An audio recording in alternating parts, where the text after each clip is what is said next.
Yo, yo, yo. Welcome to the NS9 Postgame Show powered by Primanti Brothers. I'm your host, Anthony DiNardo. With me, we got Ryan Alexander. Ryan, the OG's back together once again for the first time this year. Look at this. Since all the way back to 2016 when the Pirates started losing. The North Shore 9 who would have became thought? a thing. Yeah, look at us. Look at us. Right. So no, good to be here. Buccos win, so that's always good.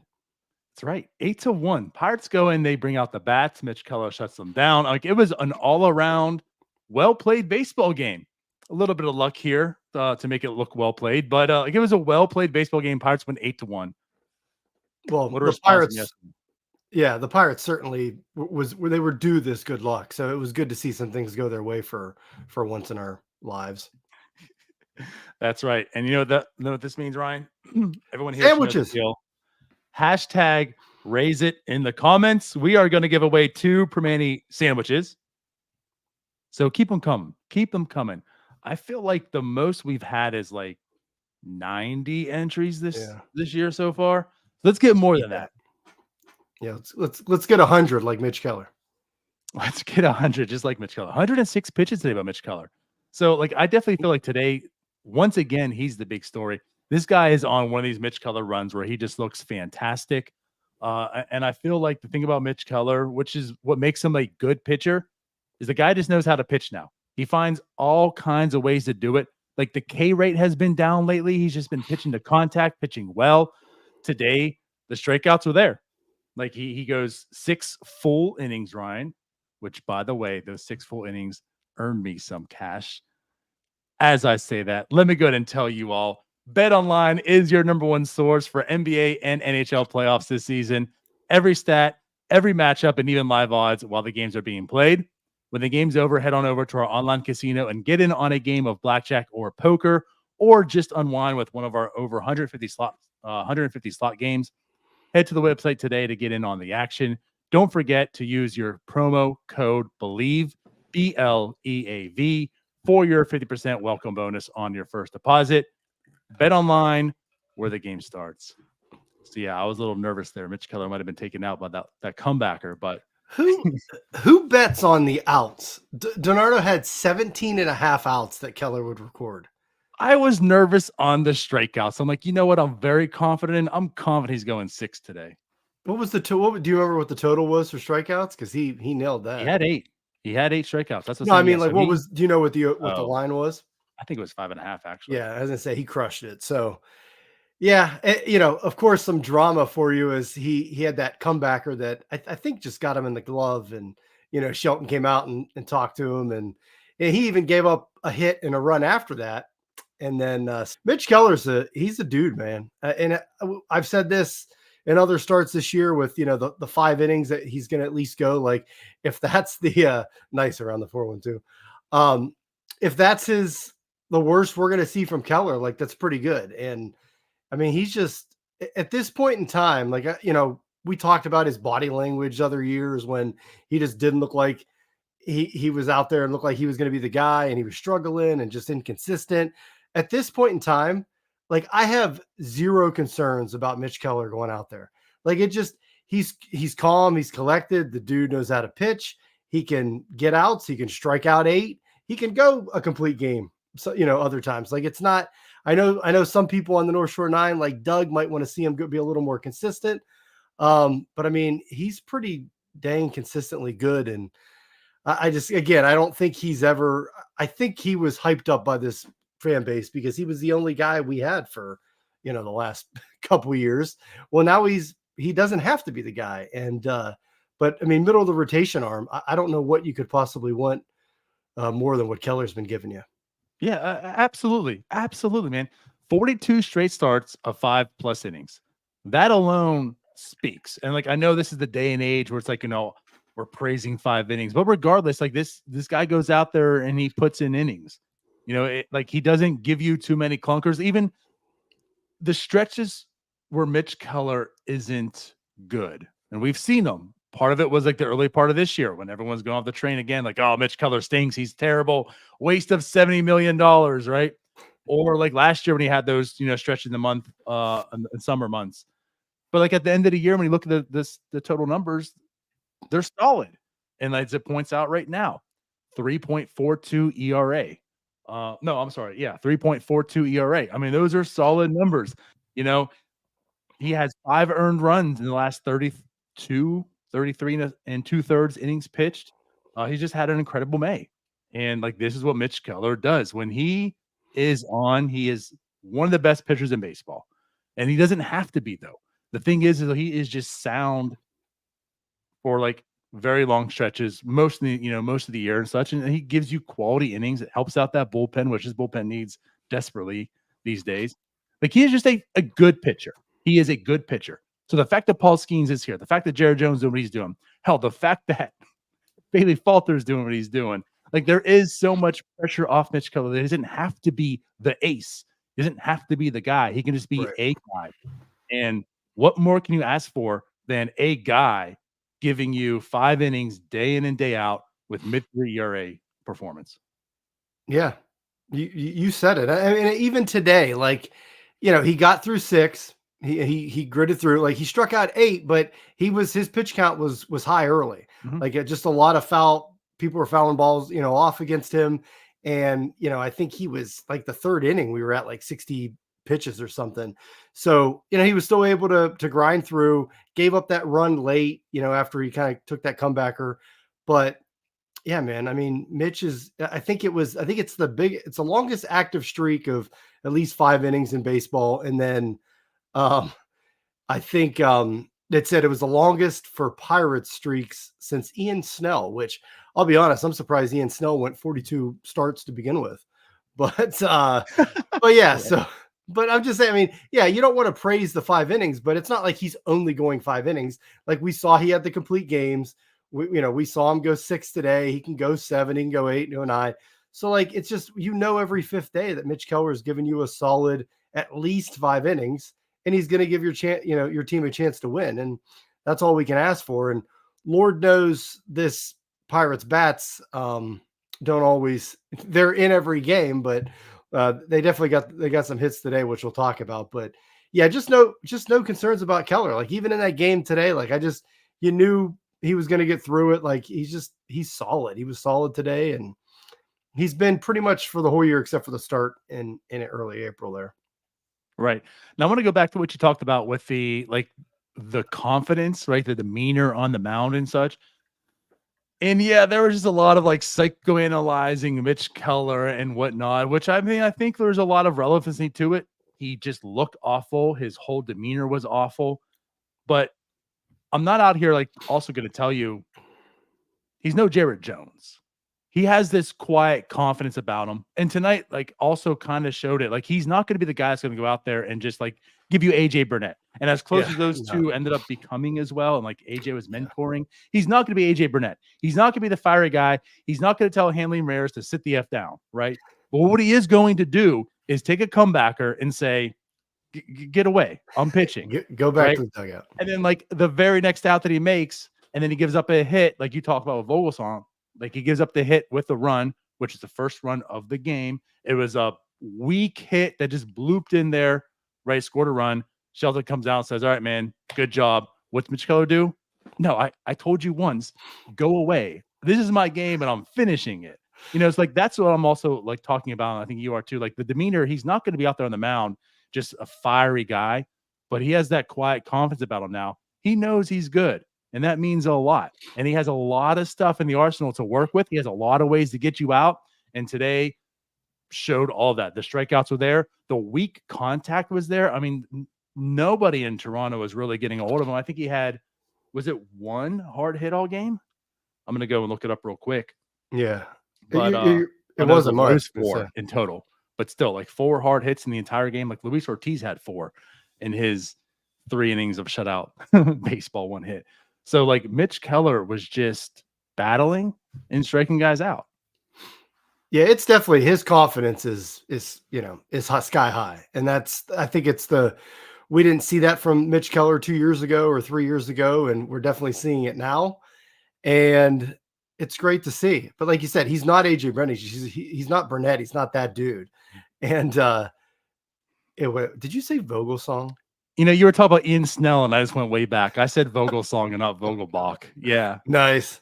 It might as well. If some former Pirate was up there hitting. By the way, right. Vogelbach is hitting 5th for the Blue Jays. That's not good. But hey, his OPS is a lot higher than Rowdy Tellez is. But Rowdy Tellez was batting 5th for a while for the Pirates too. Yeah, so let's right. put some things in perspective there.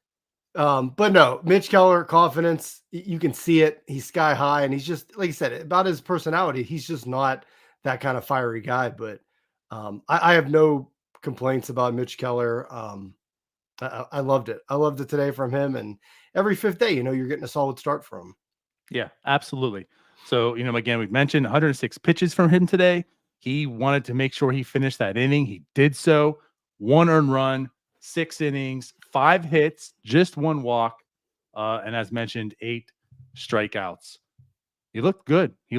What I thought was funny was you talked about too, like the pitch count and such. It seemed like the Blue Jays took an Andy Haynes approach to this game. they weren't really attacking. They were just like surviving and working that pitch count. And, like Vogelsong, how he does so well, Vogelbach. We know that from the days he was with the Pirates. I mean, he was working them counts as well. But, yeah, like Mitch Keller was still able to go 6, had the strikeouts, had the weak contact. Just the Blue Jays couldn't do anything today really against him or Ortiz, but especially with Mitch Keller. Yep.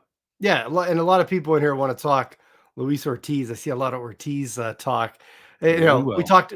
We know about this bullpen, and he came right in and looked great today. But that was with yesterday. I was kind of questioning why Ortiz wasn't brought in that extra inning game, because he's kind of like your long reliever, as he went 3 innings today. But yeah, do you want to get into Ortiz? I mean, you kind of figured he'd be pitching today, because I think everybody else literally pitched yesterday in that extra inning game. It was second. I think it was the second longest extra inning game since they started the ghost runner rule, which go figure with the Pirates. But yeah, Ortiz looked great. Got the 3 inning save, the rare 3 inning save, and yeah, he was. I mean, the velocity was up. He's filling. I feel like he's getting more adjusted to that role of long reliever. Like, I think early in the year, like Shelton would like to bring him out like as the first out of the pen, and maybe like inherited runners, guys on base and everything.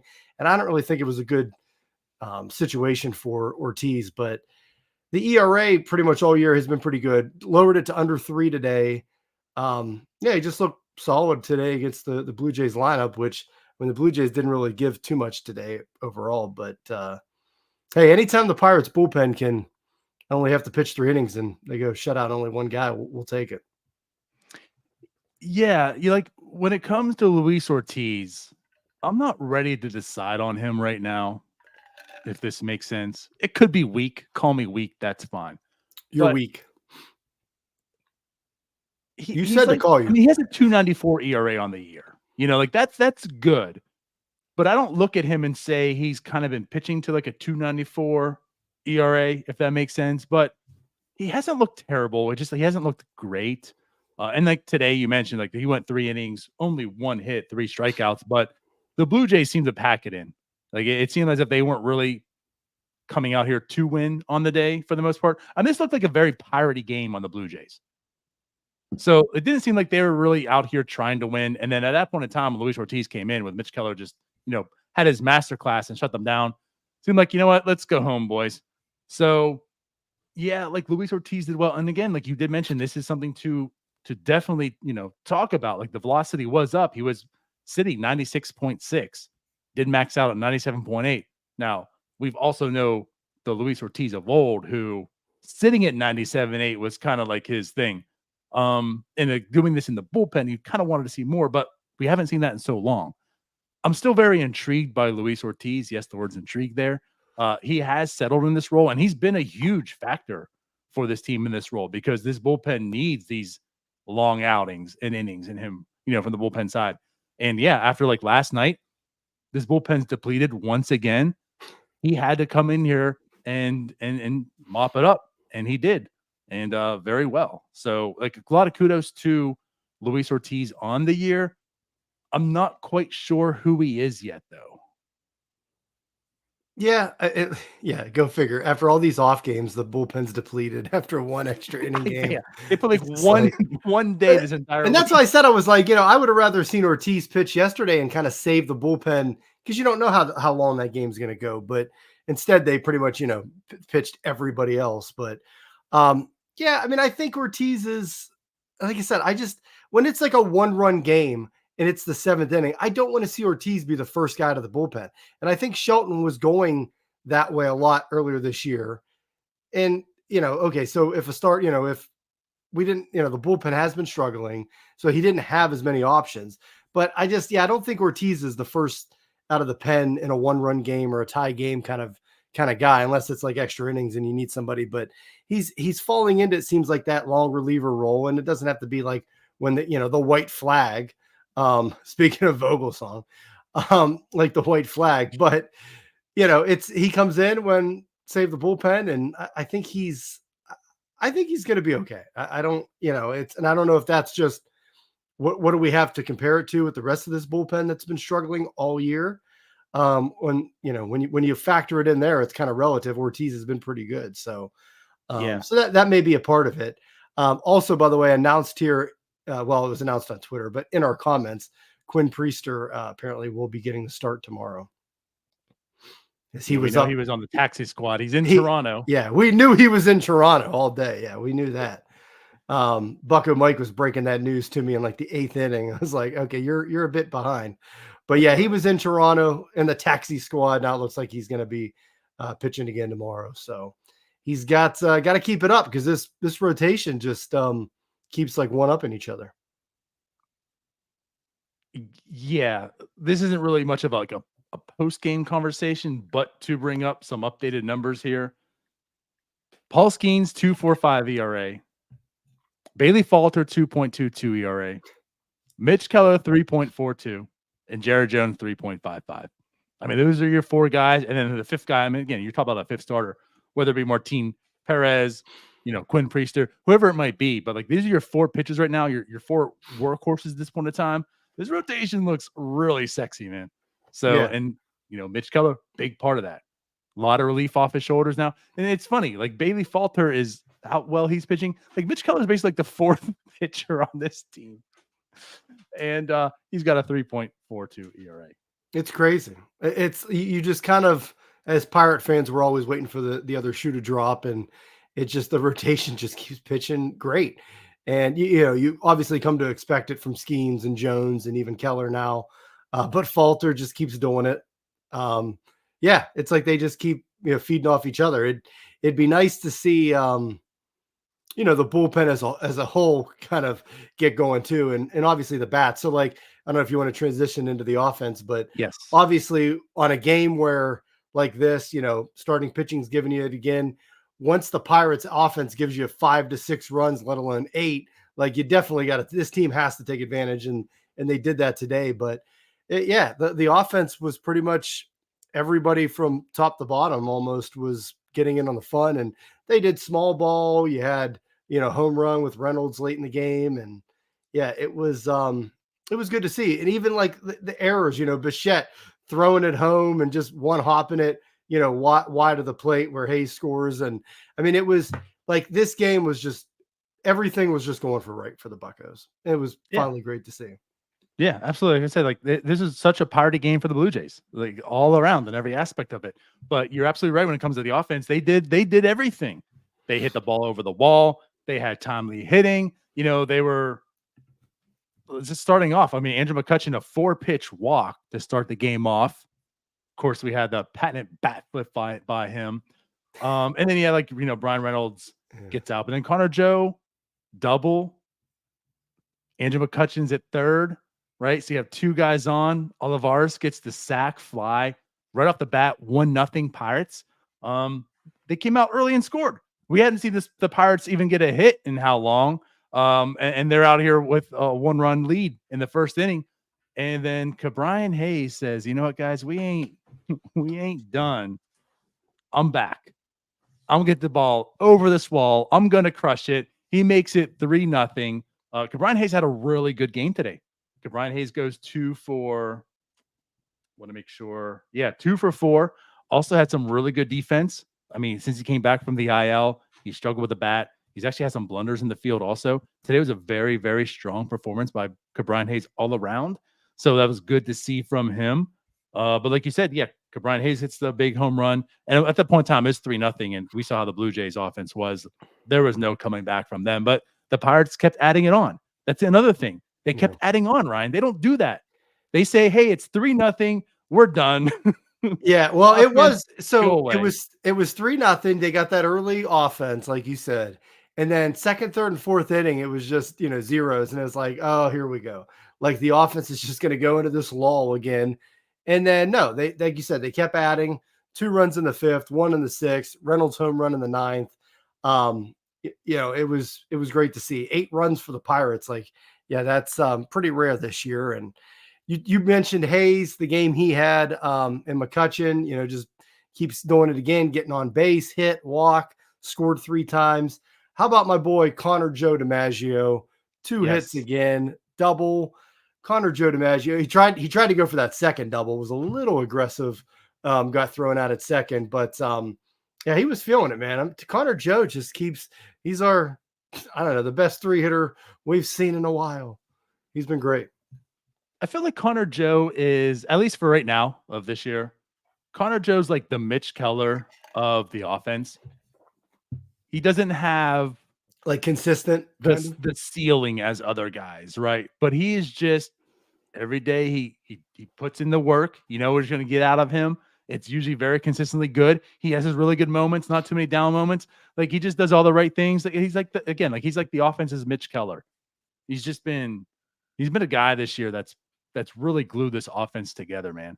And he's done it in multiple spots. Like I know he's not leading off anymore, and it's not saying anything wrong about him, but Kutch is cemented at leadoff spot right now. Don't touch him. But he's done a leadoff spot. Don't move him. 3-hitter. He's done as a 4-hitter. Like wherever you put Connor Joe at this year, he's done a good job on the offense side.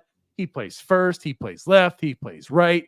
He doesn't make too many bad mistakes in the field. He doesn't make too many bad mistakes running bases.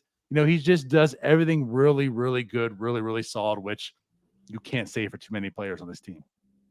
Yeah, no. Yeah, he's like you said, you're right, because you got no complaints about him, just like I have no complaints about Keller. This offense too, like where, with Hayes coming back, showing that he's healthy, a homer today, like we don't need Hayes to be a 25, 30 home run guy, but if Hayes can be 15 to 20 and be that just solid contributor of the defense, we know, like it just helps out this lineup so much more. We've seen, Kutch just tear it up, which I know, after your block, he's been hot, but you were also on the bandwagon of his, the loud outs, and he was getting very unlucky, and Kutch has just been taking that leadoff spot. And I mean, this is Kutch at his age. I mean, and Greg Brown, they were talking on it today. I even saw a little bit on Twitter talking about his Hall of Fame profile, possibly if he plays another year. I mean, Kutch just keeps doing it. And it's great, obviously, to see. It's awesome to see him do it in a Pirates uniform, even after, the trade and everything, him coming back. And yeah, I can't say enough good things about Kutch and what he's done. And just, I mean, where would this team be right now without Kutch? He's leading the team in home runs. I don't want to go there because I don't know. And I don't want to live in that world because it's already tough enough in year 5. So without Andrew McCutchen basically begging Bob Nutting last year to sign him, yeah, where would this team be right now? I don't know. Right. And but Justin with the comment here, I was going to talk about Nick Gonzalez. He got a hit as well today. Played shortstop, which I think we saw this a couple times last year. I think like 6 or 7 starts he had at short, but I think he had more than that. Yeah, I thought, yeah, it was a handful, but if he's going to play short, And I think he really didn't. The ball wasn't really hit to him until that one play at the end, which Right. he threw it wide. He had to throw it quick to make a play on it, and they got the out. If he's going to play short, yeah, like is he going to play? Do you think maybe they move Cruz around, because we've seen talk about that with the defense that we've seen from Cruz, and then I mean at this point, Alika Williams, I don't really know if he has a spot on the team if we're going to be able to, if we feel comfortable enough to put Gonzalez at short from time to time. Yeah. So let me just go and say that. So he had 7 last year, 7 starts, 9 total games. So yeah, you were right then. It's about that rate. That's right. I was right. Yes, Ryan, go ahead and make sure you mark that. So I want to say this.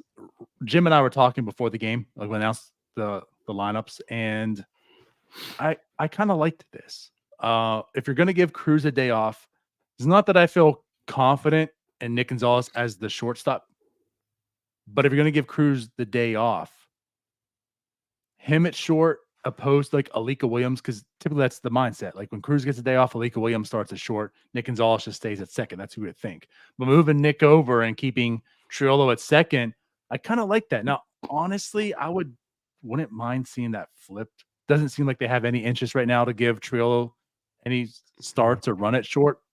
Whatever it is, what it is. But yeah, like if that's how you're gonna spell O'Neal Cruz with Nick Gonzalez and having Triolo at second, which by the way, Triolo had 3 hits today. His offense hasn't been good. It hasn't been like good of late, but it has been better than what it was. I'll say that. But I don't mind that. And especially like you need to find a way to keep Nick Gonzalez bat in the lineup. That's the thing, yeah. Because you can move him over, and that it's a way to keep the bat in the lineup, like you said. He, provides that defense. And I mean, at that point, I like it too. And like whether you do Triolo at short or whatnot, they could experiment with that. But yeah, at this point, like Alika Williams is he's here like Rowdy Tellez, just kind of he's there, Yeah. So Unfortunately, but also fortunately at the same time. And the reason I say that is this is why Nick Gonzalez is so important to this team right now, especially since being called up. I mean, he's been that spark plug, and it now gives you like an actual option. Beforehand it was Triolo and O'Neal Cruz, and Triolo's been struggling. Now defensively looking good, right? But it's like when O'Neal Cruz comes out, it's an Alika Williams and Jared Triolo middle infield. And those are pretty much 2 outs. Now, yeah, you'll have good defense, but those are 2 outs on an offense that's struggling. With Nick Gonzalez, the way he's performing, him there at short, Triolo at second, your offense still looks good, which mind you, by the way, 15 out of the 17 past games by Nick Gonzalez has got a hit into. I mean, this guy is just absolutely performing. We talked about like Connor Joe. That's what Nick Gonzalez has been at this point in time as well, for sure. Every day he's been coming here performing. Like he just hasn't had a bad game. Has not come out there and said, "Oh, that was a bad game by Nick Gonzalez." Hey, he's gone over 4 a couple times. People do that, but in those over 4s, it's also not like he's looked terrible defensively or terrible on the base pass and such. And yeah, it was just one opportunity. Like I'm not going to look at this game and say, oh, "Okay, now I feel good about Nick Gonzalez at short." He's a shortstop now. Like he had one opportunity, but it was good defensively. The throw was off, but it's a tough play. Still ended up making the out. But yeah, like I like that's why Nick Gonzalez is kind of important. Like that flexibility. You still have a bat in the lineup when you're going to give O'Neal Cruz a day off. Yeah, Jim said it in here in the comments along with a couple other people. Like Bay, Tellez, Alika, they're kind of like dead spots in this roster right They now. are. So we'll see if one of them get DFA tomorrow when Priester comes up, or one of them gets sent down. But hopefully a Rowdy DFA. How about the defensive replacement Rowdy today?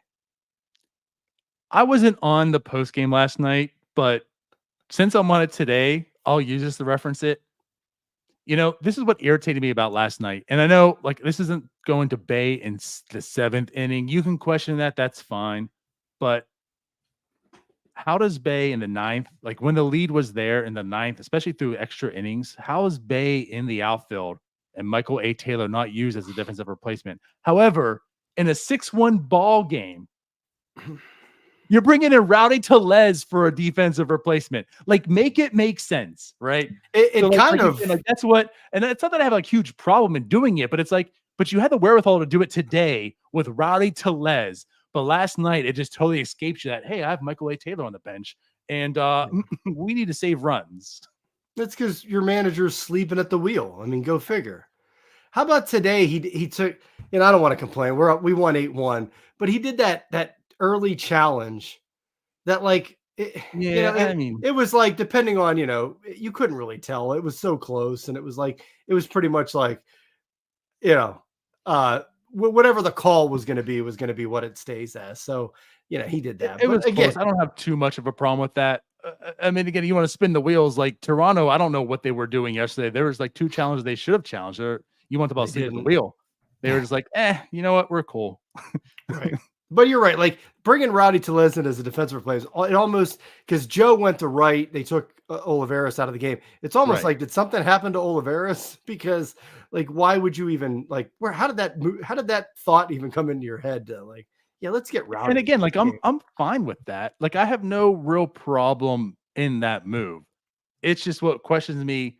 What the hell were you thinking yesterday then? The Like night if you had before, that right. mindset today to do this, Rowdy Tellez and defensive replacement should never be a thing.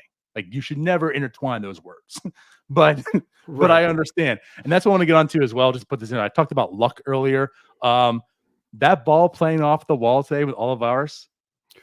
Yeah. Like he tried to catch it and it bounced and went perfectly in his glove.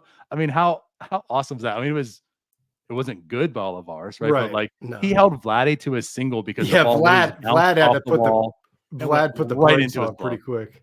Yeah, it was a lot. He had a couple out there. He was trying to catch the wall, and it didn't work out too well. But that was another thing. You're right. Like the luck finally turned in the Pirates' favor, and that didn't go bouncing, 20 feet away and have a guy end up with a triple. So Oh yeah, like that would have. You were expecting him, and I saw it. I just put my head down and I looked up and I was like, he's on first. What right, happened here? And I saw on the replay. right. I was like, oh my God.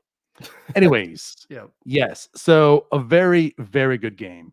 Once again for everyone, hashtag raise it in the comments. We're giving away sandwiches. We only have 70 entries. So again, here's your last Come on, opportunity. get Make those sure up. you get in here. Should I comment so I can win again? Ryan, I still can't believe you won. Hey, I mean, yeah, for all one listening, Ryan didn't actually win. We redrew. yeah. No one on the set. You and Doug, though, both. Yeah, Doug. I think ended Doug up got winning. one time. Yeah. You guys try to put in that so everyone can see it, right? Trying to promote this, and then you guys end up winning. Yeah. So Looking wait, like we're we had rigging it. we talked Vogel song today. Now we have an Orlando Merced at first comment in the comments. So that's pretty cool. You know what? I'd be fine with Orlando Merced playing first base right now. He'd probably hit better than Rowdy is at this point. Yes. But at any rate, let's do this. Anything else that you really want to talk about with today's game? I think that pretty much covered everything I did.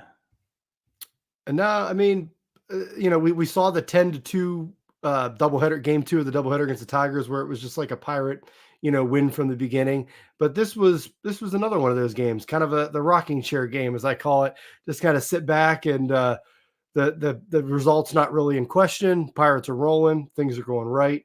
And it's good to see to have these games from time to time. Hopefully they can be a little more consistent and have more of these games, because I think this is my second post-game win of the year. I'm usually on here ranting about something. It's crazy that it is a fact. You've only had 2. So I'm glad I was able to help bring that good luck for you. Merced was a dog. That's a good comment right there. All right. So let's do it. So as you see, there's only 71 entries right now. Last opportunity, hashtag raise it. As we're waiting for everyone to bring it in, if you haven't yet, go ahead and like the video.